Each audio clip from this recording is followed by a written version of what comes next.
రాకాలోకంకి స్వాగతం. ఈ కంటెంట్ మీకు నచ్చినట్టయితే లైక్ చేయండి, మీ బంధుమిత్రులకి షేర్ చేయండి. ఇప్పటివరకు సబ్స్క్రైబ్ చేసుకోకపోతే సబ్స్క్రైబ్ బటన్ని నొక్కండి, అదేవిధంగా బెల్ ఐకాన్ని కూడా నొక్కండి. మిత్రులారా, దేశం మొత్తం మీద మోస్ట్ పాపులర్ ముఖ్యమంత్రి ఎవరు, మోస్ట్ డిసైసివ్ నిర్ణయాత్మకంగా పనిచేసే ముఖ్యమంత్రి ఎవరు అని ఇటీవల ఒక సర్వే జరిగింది.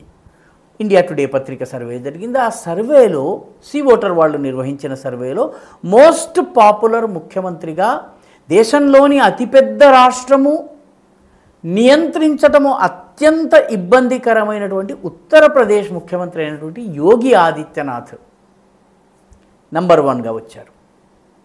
యోగి ఆదిత్యనాథ్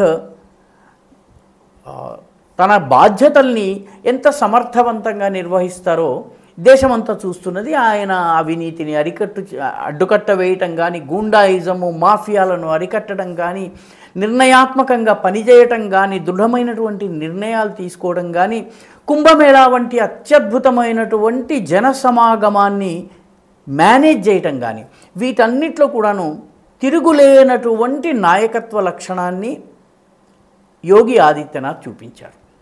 అయితే యోగి ఆదిత్యనాథ్ మరొక అత్యంత దృఢమైనటువంటి నిర్ణయం తీసుకున్నారు. ఆ నిర్ణయం ఏంటంటే, షాహీ జామా మసీదులో ఆర్కియలాజికల్ సర్వే చేయడానికి కోర్టు ఆదేశాల మేరకు వెళ్ళినటువంటి బృందాన్ని అడ్డుకునేందుకు హింసకు పాల్పడ్డటువంటి మూకల విషయంలో ఏ మాత్రము రాజీ లేని ధోరణిని ఆయన అవలంబిస్తున్నారు. నిజానికి ఆర్కియలాజికల్ సర్వే కోర్టు ఆదేశాల మేరకు జరిగింది.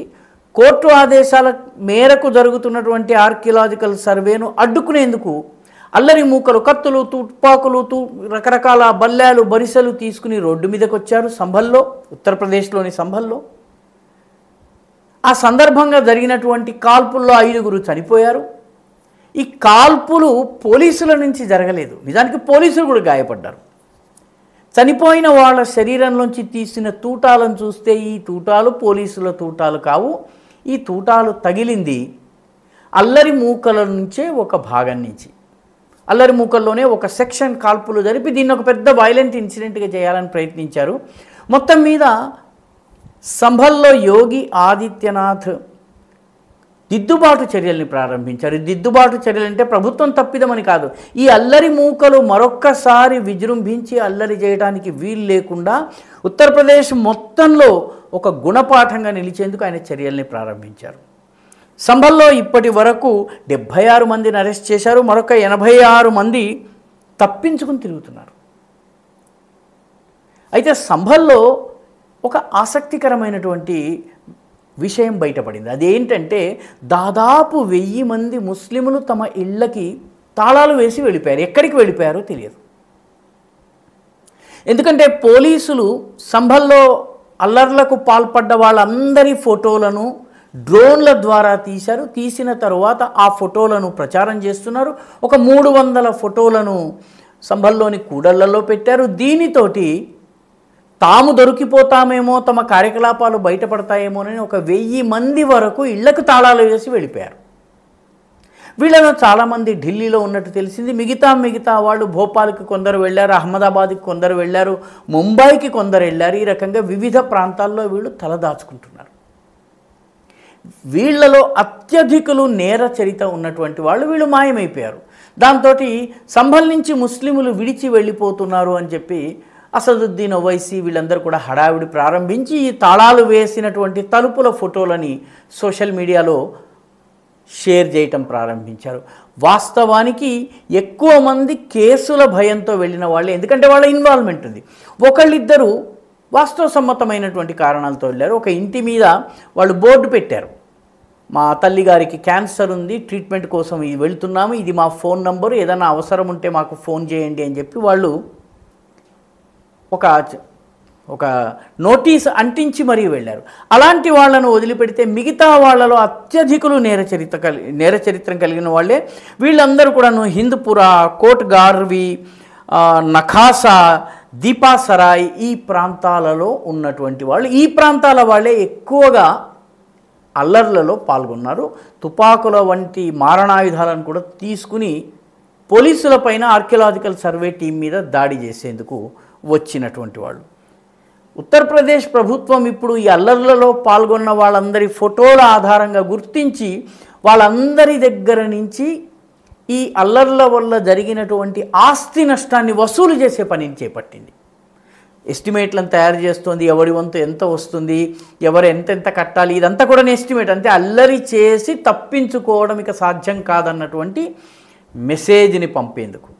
ఇదే సమయంలో సరిగ్గా ఏ వివాదాస్పద షాహీ జామా మసీద్ ఉందో దాన్ని ఎదురుగానే ఒక పోలీస్ ఠాణాని ఏర్పాటు చేశారు. దానికి సత్యవ్రత్ పోలీస్ ఠాణా అని పేరు పెట్టారు. ఇప్పుడు తాజాగా తీసుకున్నటువంటి లేటెస్ట్ నిర్ణయం ఏంటంటే, జిల్లా సంభల్, కానీ సంభల్ నగరంలో డిస్ట్రిక్ట్ మ్యాజిస్ట్రేట్ ఉండదు, డిస్ట్రిక్ట్ కోర్టు ఉండదు.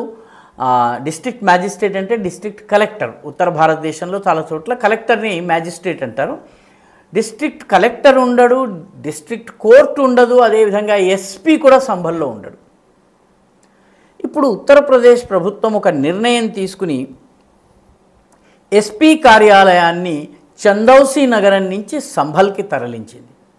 త్వరలోనే జిల్లా కలెక్టరేట్ని కూడాను బహజోయ్ అనేటటువంటి ప్రాంతం నుంచి సంభల్కి తరలించేందుకు ప్రభుత్వము చర్యలు తీసుకుంటుంది. అదేవిధంగా జిల్లా కోర్టు కూడా సంభల్కి రావాలని. ఎప్పుడైతే జిల్లా కోర్టు వస్తుందో, జిల్లా పోలీసు వస్తారో, అదేవిధంగా జిల్లా కలెక్టరేట్ వస్తుందో, ఆ ప్రాంతంలో ప్రభుత్వం యొక్క కార్యకలాపాలు వేగవంతమవుతాయి. జిల్లా హెడ్ క్వార్టర్గా ఉండవలసిన టౌన్లో ఇవేమీ లేకపోవడం, ఇంతకాలము బుజ్జగింపు రాజకీయాల్లో భాగంగా అక్కడ ఉన్నటువంటి వాళ్లను చూసి చూడనట్టుగా వదిలేసేందుకు గత ప్రభుత్వాలు చేశాయి. ఇప్పుడు దీన్ని సరిదిద్దేందుకు ఈ 3 కార్యాలయాల్ని సంభల్లోనే పెట్టాలని చెప్పి ప్రభుత్వము భావిస్తోంది. ఆల్రెడీ ఎస్పీ కార్యాలయం వచ్చింది. ఎస్పీతో పాటు పోలీసు రిజర్వ్ లైన్స్ వస్తాయి, పోలీసు సిబ్బంది కార్యాలయాలు వస్తాయి, రకరకాల ఆఫీసెస్ వస్తాయి. దీనితోటి నేరచరిత ఉన్న వాళ్లకు అడ్డుకట్ట వేయటం జరుగుతుంది. అందుకనే ముందస్తుగా భయపడి ఊరు వదిలి పారిపోతున్నారు. ఇది ఊరు వదిలి పారిపోవడానికి అసలు కారణం భయం వల్ల కాదు. భయం ఉన్నది నేరగాళ్ళకి, మిగతా జనాభా ఎక్కడికి వెళ్ళడం లేదు. ఈ విషయాన్ని గుర్తుంచుకోవాలి. ఈ వీడియో మీకు నచ్చినట్టయితే లైక్ చేయండి, షేర్ చేయండి, ఈ ఛానల్కు సబ్స్క్రైబ్ చేయండి. మీ అభిప్రాయాల్ని కమెంట్ల రూపంలో తప్పనిసరిగా పంపించండి.